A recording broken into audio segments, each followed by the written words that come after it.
네, 두 번째 코너 이 코너 시작하겠습니다. 주제부터 알아볼게요. 올려주세요. 네, 오늘의 주제 머스크의 테슬라입니다. 오늘도 박시동 경제평론가 함께합니다. 안녕하세요. 안녕하세요, 박시동입니다. 이주 연속 네. 뵈니까 또 반갑네요. 아유, 더 반갑네요.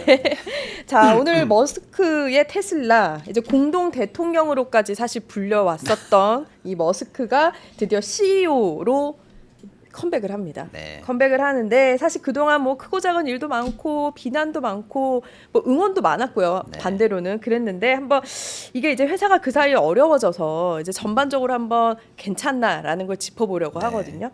자, 먼저 머스크 마지막에 나올 때 사실 끝까지 멋있고 싶었던 것 같아요. 자화자찬으로.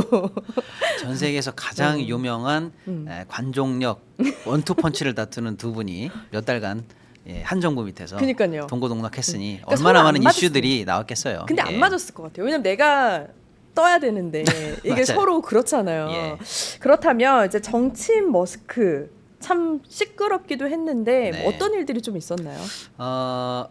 2024년 7월부터 아마 머스크의 어떻게 보면 정치 관여 네. 첫 발이 떼졌어요. 선거전이 이제 본격화될 때인데 네. 당시에는 사실은 어느 진영이 이긴다고 사실은 그렇죠. 확언하기 어려운 상황이었어요. 맞아요. 심지어는 뭐 민주당 입장에서는 민주당은 후보가 누가 될지도 사실은 그렇죠. 가리가리한 네네네. 상황이었는데 그때 이제 일찌감치 어떻게 보면 이제 글로벌리한 대기업 CEO 중에서는 최초로 트럼프 대통령 지지 선언을 일찌감치 합니다. 트럼프 입장에서는 그렇죠. 맞아요. 네. 그야말로 천군만마였을 거예요. 그리고 이제 선거전이 한창일 때 네. 그리고 미국의 주류 언론이 민주당의 승리가 아니냐라고 조심스럽게 우세 보도도 막 나오고 할 때였는데 네. 트럼프 대통령이 내가 여기서 머스크가 내가 여기서 가만히 있을 수 없지.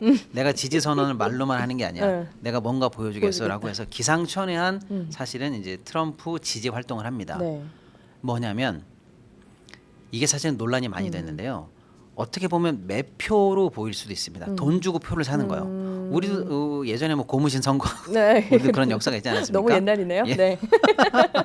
그러니까 유권자를 표로 매수하는 행위는 당연히 금지죠. 미국도 당연히 금지입니다. 그런데 이 법적인 규제를 교묘하게 피해서 미국의 소위 말하는 수정헌법, 네. 자유, 표현의 자유라든지 그리고 총기 이 소유주의에 대한 합법 이 조항을 놓고 이 조항을 지지하는 나는 캠페인을 별도로 하겠다라고 해서 그냥 캠페인을 하나 새로 발족시켜요. 그리고 그 캠페인에 와서 지지 선언을 해달라. 그러면 내가 하루에 한 명씩 뽑아서 100만 불, 우리 돈으로 14억을 주겠다라고 어마어마한 이벤트를 하거든요. 근데 사실상 누가 보더라도 이건 트럼프 지지하는 사람들을 별도로 모아서 관심을 고조시키는 그런 사실상 선거 캠페인으로 보이지만 내가 유권자를 표로 산 건 아니야. 난 별도의 캠페인을 하는 그렇죠. 것뿐이야라고 여지가 해서 있죠. 법망을 피해갔습니다만 이제 드디어 머스크가 돈 선거로 개입하는구나라는 메시지를 주면서 공화당 지지층에는 환호, 민주당 지지층에게는 엄청난 비판을 사면서까지도 선거 전에 개입을 하면서 정말 톡톡한 역할을 해냈어요. 그리고 나서 일단 실제로 이제 트럼프 대통령이 당선이 되죠. 1등 공신 머스크가 그러면 이 당선에 대한 쉽게 말하면 이 논공 행상에서 얼마나 큰 선물을 받게 될까를 사람들이 이제 궁금했는데 우리말로 하면은 이제 정부 효율부, 네. 영어로 하면은 이 디파트먼트 오브 거버먼트 에피션시 해서 줄여서 도지. 예, 코인 이름하고 똑같죠. 그래서 이 도지, 네. 이 정부 효율부의 사실상 수장으로 그렇죠. 이제 임기 네.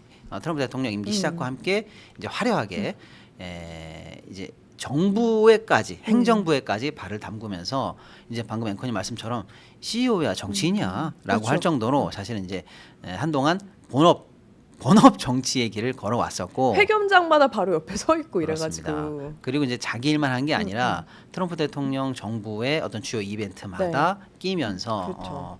사실은 좀 언론에 많이들 오르락내리락했고 그런 과정을 이제 100일 정도 겪고 나서 이제 좀 이따 우리가 얘기하겠습니다만 다양한 이유가 있습니다만 이제 다시 이제 정치는 접고 행정부 일은 접고 이제 테슬라로 돌아가겠다 네. 이런 발표를 하면서 크게 보면 작년 7월부터 시작됐던 약 10개월 정도의 정치 행보가 어느 정도 쉼표 내지는 마침표가 찍히는 것 같고요. 짧게 보면 올 3월부터 있었던 100일간의 네. 행정일을 마무리하는 그런 일이 있었습니다. 예. 평론가님 보셨을 때는 좀 아직 저는 어색한데 정치인 머스크 네. 어떻게 평가 내리세요? 뭐 남의 나라 CEO니까 속 시원하게 말씀드리면 최악이었다. 최악이었다. 예, 저는 이렇게 그래요? 평가를 일단 하고 싶습니다. 최악이라는 단어가 붙나요? 예, 일단은 그 평소에 트위터라든지 이런 사기업들을 인수했을 때 아주 정말 지독하다 싶을 정도로 과감하게 그렇죠. 대량 해고, 비용 절감 이런 걸 통해서 정말 악명 높은 구조 조정의 스킬들을 보여줬습니다. 그렇죠. 뭐 스킬이라는 표현이 좋지 않을 수도 있습니다만 그런데 이 정부 효율부에 들어가기 전부터 공언을 했어요. 내가 들어가서 이 비효율성, 미국 연방 정부의 비효율성을 끝을 내겠다, 대수술을 하겠다라고 했는데 아니나 다를까 사기업에서 쓰던 그 방법 그대로 썼어요. 그러다 보니까 이 평가가 갈리고 있습니다. 일단 머스크의 이 정부 효율부 수장으로서의 행보에 대해서 긍정하거나 그래도 조금 인정하는 평은 어떤 평이 나오냐면 그래도 100일에 불과했습니다만은 미국 정부 예산의 약 우리 돈으로 치면 20조 정도 절감하는 효과를 분명히 보여줬다. 이것은 느슨하고 네. 방만한 관료 사회를 머스크 정도 되는 사기업 출신이니까 수술대에 올린 거지 보통 정치인들이나 관료들은 해내지 못하는 확실한 수술을 하긴 했다라는 평을 이제 긍정적인 분들은 얘기합니다만은 이제 부정적으로 평하시는 분들은 이렇게 얘기하는 거죠. 공공 서비스라든지 행정이 갖는 이 소위 말하는 공공성을 사기업이 원하는 효율성으로 잣대를 들이대면 이거 맞지 않는다라는 거예요. 저도 이제 사실은 실예가 있습니다만 저도 이제 사기업에서 일할 때 이제 솔직히 말씀 제가 하루에 하는 일, 반나절에 하는 일을 이제 같은 일을 하는 제 이제 동료 이 기관들이 다 나오기 때문에 그렇습니다. 같은 투자업이지만 우리가 아는 공공이 있지 않습니까? 네, 있죠. 연금? B. 예. 네. 아무튼 이 일을 그 친구들은 뭐 일주일 이상 하더라고요. 그러니까 방식이 다른 거죠. 방식이 다르죠. 네. 그러니까 공공에서 일을 처리하는 방식과 민간에서 극도의 효율성을 추구하는 방식이 전혀 다르고 맞아요. 네. 효율적인 측면에서만 보면 굉장히 이건 느리고 답답해 보이고 낭비처럼 보이지만 공공이 그렇게 느리게 처리해야 되는 이유가 있어요. 그럼요. 정당성을 확보해야 되고 민원의 소지를 줄여야 되고 관계하는 모든 사람들을 공평하게 대해야 되는 또 다르게 추구해야 되는 공공선이라는 영역이 그렇죠. 있는데 네. 이걸 완전히 무시했기 때문에 오히려 적절한 어떤 개혁의 효과는 떨어지는 대신에 기존에 있는 시스템과 안정성만 붕괴시켰다라는 비판을 받아요. 특히 그런 비판의 사례로 이제 대표적으로 꼽힌 게 이런 거예요. 보지도 않고 예를 들어서 뭐 성과 보고서를 내라. 네. 나한테 성과 내지 않은 사람은 무조건 안 내는 걸로 알고 뭐 며칠 안에 다 해고시키겠다. 이렇게 무작위 해고를 통보한다라든지 이런 일이 있었는데 그 무작위 해고 통보 받은 부서에서는 적어도 부서 중에는 적어도 해고를 받아서는 절대 안 되는 부서가 껴 있어서 미국에서는 화제가 됐어요. 뭐냐? 핵 관리 인원이 감축이 됐어요. 그거 너무 무모한 거 너무 아니에요? 무모한 거죠. 정확하게 이름을 불러드릴게요. 제가 정확하게는 핵무기 감독관 300명이 묻지마 해고에 칼부림을 피하지 못하고 해고가 됐어요. 아니 근데 그건 너무 생각 없이 하는 그러니까요. 거잖아요. 그래서 아차 싶어가지고 이건 실수였다. 그래서 그분들을 다시 연락하고 했는데 그분들이 연락을 안 그쵸. 받는다는 거예요.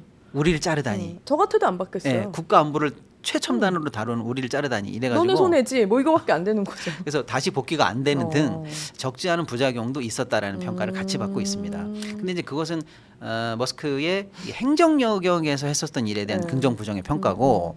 그 일을 하는 동안에 여전히 머스크는 사기업의 CEO고 그렇죠. 어마어마한 글로벌리한 대기업을 끌고 나가고 있단 말이에요. 이해관계자가 많잖아요. 주주, 거래 상대방, 그럼요. 종업원 얼마나 많습니까? 그 사람들은 이 행정과 정치 영역에서 머스크가 에너지를 썼던 순간에 자기들이 관계하고 있는 어쩌면 생사가 달린 이 영역에서 머스크의 에너지가 풀로 쓰이지 않았단 말이에요. 이 부분에 대한 비판도 역시 상당히 또한 제기가 됐습니다. 그러면 결과론적으로는 정치도 사업도 다 못 잡은 거 아니에요? 이 100일의 기간 동안에? 저는 개인적으로 그렇게 평가합니다. 다만 이제 미국도 이제 공화당 쪽에서는 그럼에도 불구하고 사실은 이제 매기 효과라고 할까요? 머스크가 떠난 자리에서 그동안 우리가 사실은 전혀 보지 못했던 부분에 있어서 비효율성을 발굴하기는 했어. 보지 못했던 그 예. 기업인들만의 또 시각이 있잖아요. 예를 들면 어떤 특별한 수당이 나가고 있었는데 쭉 살펴보니까 이미 돌아가신 분 130년 전 사망자 수당이 계속 나가고 있는 부서를 발견했다라든지 크네요. 그건 그렇죠. 크네. 이런 것들. 그다음에 자기 부서가 자기 부서도 모르는 사이에 뭐 시민단체라든지 NGO라든지 국제기관에 미국의 예산으로 후원을 엄청 많이 하고 있었던 거예요. 근데 니네 그거 왜 후원하고 있어? 네. 그 미국의 공익에 무슨 이익이다 그랬더니 모르고 후원하는 돈들이 어마어마했다는 거예요. 예를 들면은 나사 같은 기관도 네.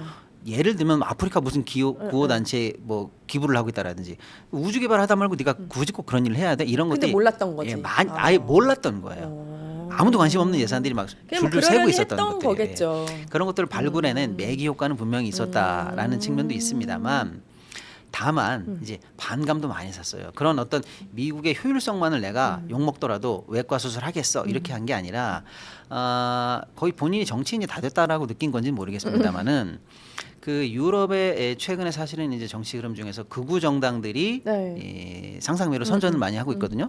독일 같은 경우는 사실 극우에 굉장히 민감한 그렇죠. 나라 아니겠습니까? 그런데 극우 정당의 쉽게 말하면 창단 기념식 네. 같은 곳에서 화상으로 그러니까요. 축사를 하면서 당신들이 나치 때 벌렸던 일들에 대해서 이제 더 이상 무거운 책임을 질 필요가 없다라고 해서 독일 민심을 그렇죠. 그야말로 건드리는 이런 정치 행보. 제대로였죠. 그건 또. 예, 이런 것들은 사실은 미국 정부의 한 파트를 맡는 사람이라는 책임감을 고려해 본다면 정치적으로도 굉장히 문제가 되는 발언들을 많이 하면서 사실은 그 아까 말씀드린 매기 효과를 통해서 미국에서 어느 정도 긍정적인 효과를 보였다 하더라도 네. 종합 평점을 다 갉아먹는 일을 그러니까. 동시에 그렇네요. 했었던 거예요. 그래서 이제 정치 활동으로서도 낙제점. 그 사이에 이제 기업 관련해서도 좀 더 자세히 말씀드리겠습니다만 좋지 않은 성과를 만들어내는 낙제점. 그래서 사실은 트럼프 개인 입장에서는 크게 얻은 건 없지 않을까 뭐 이렇게 좀 평가를 드리고 싶습니다. 네. 이제 좀 기업 얘기를 할 텐데 네. 저는 사실 이런 생각이 들었어요. 처음에 이제 트럼프도 테슬라와 머스크를 이제 극찬하고 공개적으로 얘기를 하면서 그 발언 하나만으로 테슬라 주가가 엄청 올랐단 말이에요. 네. 지금 전문가들은 그 얘기도 하시더라고요. 다시 안 올 숫자다. 뭐 그런 얘기도 하시고 그리고 머스크라는 존재를 뭐 다 알지만 모르는 분들도 많지만 다 알게 됐고 그런 면에 있어서는 이 머스크 테슬라에 있어서는 그 주가도 그랬고 그 가치도 그렇고 실만 있었던 건 아닌 것 같기는 네. 하거든요. 이미 뭐 내려가기는 했어도 그 부분으로는 어떻게 보세요? 그러면 이제 기업 측면에서 최근에 트럼프 행보가 어떤 득과 실을 보였나를 한번 보면 일단 득은 방금 이제 앵커님 말씀하신 그 초기에 있었던 트럼프와 머스크의 밀월 관계가 주는 효과 네. 요거는 제가 볼 땐 반짝했어요. 그렇죠. 근데 사실은 뭐냐? 그것보다는 이제 미국 현지나 이 자본계에서 모르고 있는 진짜 트럼프의 득, 아니 머스크의 머스크 득은 뭐냐면 사실은 머스크가 하고 있는 주요 사업들은요, 프로젝트들은 전부 다 소위 말하는 미래 사업들입니다. 최첨단 그렇죠. 사업들이에요. 네. 예를 들어서 뭐 자율주행을 이제 사람 안 태우고 한다라든지 또 그 뇌파 이런 네. 걸 통해서 어떤 뭐 정보를 전달한다라든지 네. 전부 다 사실은 최첨단 사업을 하고 있기 때문에 늘 부딪히는 게 뭐냐? 기술의 한계가 아니고요. 규제와 부딪히는 법, 거예요. 규제, 그렇습니다. 보조금, 그렇죠. 예를 들어서 자율 규제를 열심히 하고 싶은데 우리가 중국한테 거의 따라잡혔어. 더 열심히 하고 싶은데 근데 예를 들어서 사망 사고 내면 안 돼. 늘 보고해야 돼. 뭐 이런 까다로운 규제들. 그냥 한 건만 위반해도 일단 스탑이야. 뭐 이런 것들. 그렇죠. 그런 규제들이 있었고요. 또 아까 말씀드린 것처럼 뇌파 이런 실험을 해야 되는데 어려우니까 일단 동물 실험을 먼저 하지 않습니까? 그런데 그 동물 복지 관련한 규정들도 굉장히 까다로웠어요. 그렇죠. 그래서 그런 규정들을 머스크 회사가 위반해서 맞았어야 되는 많은 제재와 벌금들이 있는데요. 미국에서의 분석은 그런 이 최대한으로 만약에 벌금을 받았으면 또는 제재를 받았으면 네. 당할 수 있었던 처분액이 약 27조 정도는 이번에 머스크가 그걸 면했다라는 평가입니다. 그래요? 예. 오. 그러니까 내가 트럼프 정부에 들어가서 트럼프가 테슬라 좋아요 이 얘기해 주는 거는 사실상 반짝하는 일회성 어떤 표면적인 이벤트고 거고, 그쵸. 사실 미국 행정부에 들어가서 내가 권한을 행사할 수 있게 되면서 그 감독 당국의 조사를 방해하거나 그 사람들이 미치는 그 강한 칼끝을 무디게 한다든지 해서 벌금을 면하게 하고 또 최첨단으로 자기네들이 하고 있는 기술에 대해서 이제는 미국 정부 내에 있는 정보까지도 본인이 직접 터치할 수 있게 된다든지 해서 앞으로 나아가야 될 자기들의 최첨단 사업의 허들들을 없애는 것들을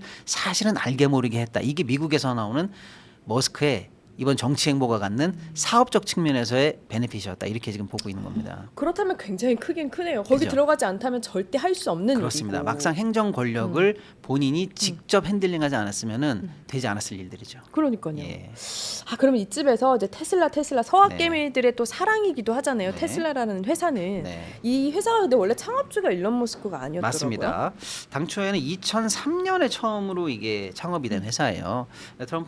머스크 장관 트럼프 둘이 계속 몇 달을 한 몸으로 친구 같은 느낌, 지내다 쌍둥이 보니까. 같은 느낌이죠. 머스크가 정확하게 인수한 것은 처음 투자한 것은 네. 2004년에 이제 처음 투자가 됐고 본격적으로 이사회에 이제 취임한 것은 네. 2007년이에요. 그러니까 이제 사실은 기존에 있던 회사를 네. 엄밀히 말하면 투자하고 이제 아예 인수해서 내가 경영까지 하겠다라고 했던 그런 프로세스로 이제 접근이 된 회사고. 그래서 비교적 짧게 인수가 됐네요. 맞습니다. 당초에는 뭐 이렇게까지 이 운송 전문으로 이렇게 갈 줄은 몰랐던 회사인데 이 테슬라라는 이름 많이 들어보셨을 거예요. 들어봤어요. 에디슨과 쌍벽을 이루는 사실 이제 전기 관련한 톡톡한 그렇죠. 그런 그 업적이 있는 과학자인데 그 이름을 딴 회사거든요. 근데 이제 트럼프는 전기차 시장에 대해서 나름의 뷰가 있었던 거예요. 기존에 사실은 사업을 몇 개 하면서 성공해가지고 어느 정도 자본을 가지고 있었는데 그 당시 트럼프의 뇌리에 강한 인상을 남긴 것은 배터리였습니다. 배터리 관련해서 이것은 될 것 같은데 배터리의 과학이 여기까지 와 있어? 이렇게 충전하고 에너지를 보존할 수 있고 전기를 생산할 수 있다는 그것도 되게 기발한 생각이 알게 된 거예요. 그러면 배터리가 이 정도로 돼 있으면 자동차에 탑재하는 전기 자동차가 상업성 물론 이제 이론적으로는 옛날부터 가능했습니다만 이게 상업적으로 가능한 거 아니야? 그럼 내가 아예 본격적으로 한다. 그렇게 해서 맨바닥에서 차리기보다는 기존에 있는 회사를 인수해서 본격적으로 전기차 관련한 생산에 들어갔다. 이렇게 이제 테슬라의 기원을 그렇게 보면 되겠고요. 이제 머스크의 그 정치 활동 사이에 이제 득과 실 중에 이제 테슬라가 나오니까 실과도 연관이 되는데 사실은 한때 자동차 관련해서 세계 시총 1위 그렇죠. 이 자리에 오를 정도로 사실 이제 각광받는 회사였는데 머스크가 이제 정치하는 동안에 경영 지표가 굉장히 안 좋아졌어요. 실적도 너무 많이 너무 떨어졌잖아요. 떨어졌죠. 유럽도 판매 양도 너무 줄고. 일단은 절대적으로 매출이 전년 동기 대비 9%가 떨어졌고요. 9% 사실상 10%죠, 뭐. 이 10%라는 건 사실 근데 숫자는 작아 보여도 네. 어마어마한 거잖아요. 어마어마한 거죠. 왜냐하면 성장이 멈추는 것만 해도 충격이거든요. 자본시장에서는요. 그런데 뒤로 갔다는 얘기잖아요. 그리고 이제 매출 말고 이제 순이익, 네. 순이익은 오히려 더 큽니다. 71%나 떨어졌어요. 거의 다 떨어진 거나 본인이 마찬가지잖아요. 이 집 비우고 정치 행정하는 동안에 사실 회사는 어마어마하게 거의 막 박살 수준에 해당하는 데미지를 입고 있었다는 거죠. 그럼 그 원인이 뭐였느냐라고 했을 때 첫째는 테슬라 안에 있는 다양한 미래 산업들이 있어요. 네. 로봇이라든지 이런 로봇 사업들은 택시도 있고. 그건 오히려 성장했습니다. 이 사이에. 근데 주로 어디에서 이 충격이 왔느냐? 자동차 부분에 판매 부진이 왔어요. 판매 부진. 판매 부진이 안 산 왔어요. 거네요. 안 산 거예요. 그럼 그거는 머스크가 싫어서 안 사는 것도 정확합니다. 있는 거 아니에요? 그게 다예요. 업계에서 그렇게 볼 왜냐면 겁니다. 그런 말 하잖아요. 정치인의 머스크가 꼴배기 싫다는 사람들도 정확합니다. 있잖아요. 왜냐하면 뭐 사고가 났습니까? 타사와 비교 그쵸. 우위에 떨어졌습니까? 그런 이유가 전혀 없었는데 그냥 단순히 판매가 안 된 거예요. 판매가 안 된 게 중국 정도를 제외하고는 양대 시장에서 다 생겼습니다. 여기서 말하는 양대 시장은 미국 본토와 유럽이에요. 유럽에서는 왜 안 샀냐면 아까 말씀드린 극우 정당에 대한 그 너무 결정적이었어요. 친송 그게. 발언이 네. 너무 컸는데 맞아요. 특히 이제 그 미국 내에서 정치 행사 중에서 그 절대 이제 독일이나 유럽에서 금지되고 있는 나치식 경례까지 하는 모습을 보여줬거든요. 그건 너무 그냥 약간 방어할 수 있는 게 없었어요. 너무 나갔어요. 네. 그런데 이제 그것은 유럽의 기본적인 교양 수준을 완전히 무시한 거예요. 예를 들면 유럽 같은 경우에는 미국과 전혀 다른 시장입니다. 심지어는요 반노조 발언을 어떤 그 자기네 나라랑 상관없는 데서 했다 하더라도 그 기업이 우리 시장에서는 아무 잘못을 하지 않았다 하더라도 유럽 같은 나라는요 주요 노조가 그 발언 때문에 우리는 운송을 거부한다 그러고 그냥 차를 배달 안 해버려요. 그 정도로 뭐랄까 사회 연대 공공선, 그다음에 또 이게 노조 문화 그렇죠. 이런 것들이 이 공고한 대륙인데 거기에다가 극우 이걸 했기 때문에 유럽 내에서는 판매가 급감을 했고요. 또 이제 미국 내에서는 사실은 이제 좌우의 대립이랄까 공화 민주의 대립 한 가운데에 사실 들어간 거 네, 아닙니까? 그렇죠. 그러니까 한쪽에서는 적어도 칭송을 받더라도 적어도 소비자의 반은 적으로 돌린 거나 마찬가지거든요. 그 나머지 반에 해당하는 소비자들이 화가 많이 났어요.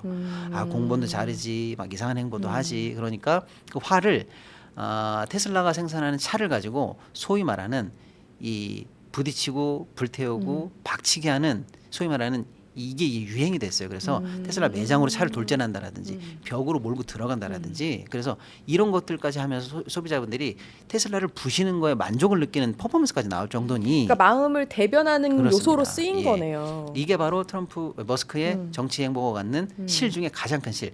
테슬라의 소비자를 적으로 돌리면서 판매를 급감시켰다는 거예요.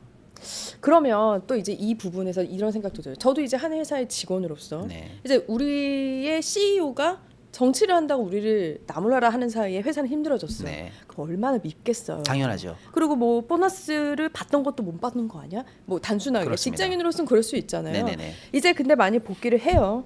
근데 그 사이에 복귀한다고 다가 아니고 이미 실적도 나쁘고 네. 그러면 사실 사업을 일으키는 것도 첫 번째겠지만 이 직원들의 불만을 잠재우는 것도 굉장히 중요하다고 생각하거든요. 그렇죠. 특히 이제 직원 말씀 당연히 제가 100% 공감하는데 직원보다 더 피부로 느끼면서 더 화가 많이 난 그룹이 있죠. 주주들.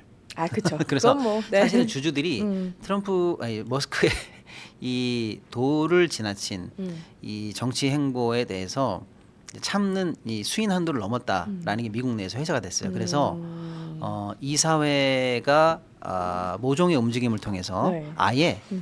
아예 머스크를 CEO에서 퇴출시키고 퇴출, 네. 후임을 물색한다라는 보도가 나올 정도입니다. 그렇죠. 근데 개인적으로 머스크는 본인이 창립한 회사에서 많이 퇴출당했어요. 그렇죠. 뭐 유명하죠. 예, 많이 네. 유명합니다. 본인이 만들어서 성공적으로 매각한 거의 모든 회사에서 최근 말고요.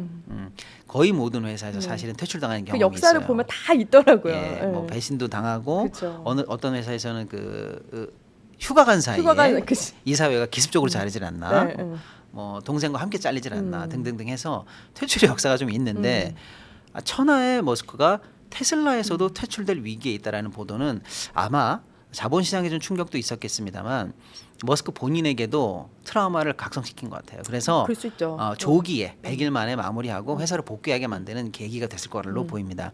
그런데 이제 머스크의 복귀가 주주들은 당연히 반갑죠. 네. 일단은 주의력이 분산이 안 되잖아요. 그렇죠. 그리고 존재가 크니까. 그렇습니다. 그런 측면에서 당연히 좋고요. 그래서 머스크가 이제 100일간의 정치 행보를 끝내고 돌아간다고 하는 순간 주가가 다시 회복을 했어요. 그럼 그러니까. 현재 기준으로는 머스크의 복귀에 해당하는 호재 이슈는 이미 소화됐다 이렇게 주식이 봅니다. 그럼 이제 소화됐다. 앞으로가 문제거든요. 그러니까요. 이제는 아유 집 떠나갔던 집토끼가 돌아왔네. 여기까지는 이제 시장이 반가워하는데 앵커님이 정확하게 지적해 주신 부분 그동안 떨어졌던 판매는 어떻게 할 것이며 이미지 실추된 것들 그렇죠. 그다음에 지지부진했던 차세대 사업들을 어떻게 할 것인가라는 엄청난 숙제가 남겨져 있어요.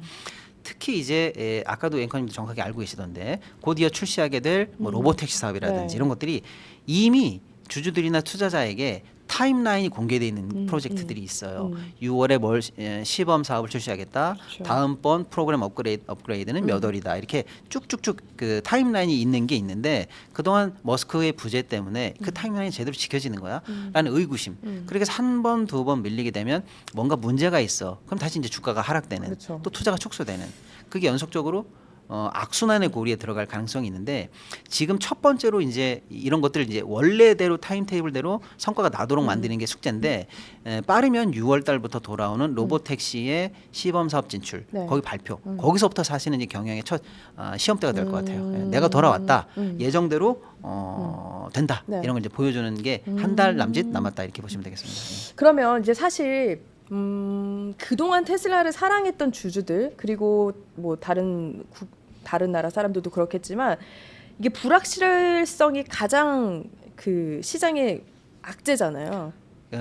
금융, 자본, 경제계에서 가장 싫어하는 그쵸. 단어 첫 번째 단어가 불확실성이에요. 근데 제가 봤을 때 주가가 오른 건 네. 그래도 머스크라서 한 번은 봐줄게인 거라는 생각이 들거든요. 네. 그럼 이제부터 잘해야 되는데 네. 마지막으로 그가 내놔야 하는 반격의 카드가 뭐가 있을까요? 사업적이든 뭐든. 지금 사실은 이 테슬라나 또 머스크가 관여하고 있는 다양한 기업들은 사실은 글로벌리하게 보면 원래는 경쟁 상대가 없었습니다. 독보적이에요. 그렇죠.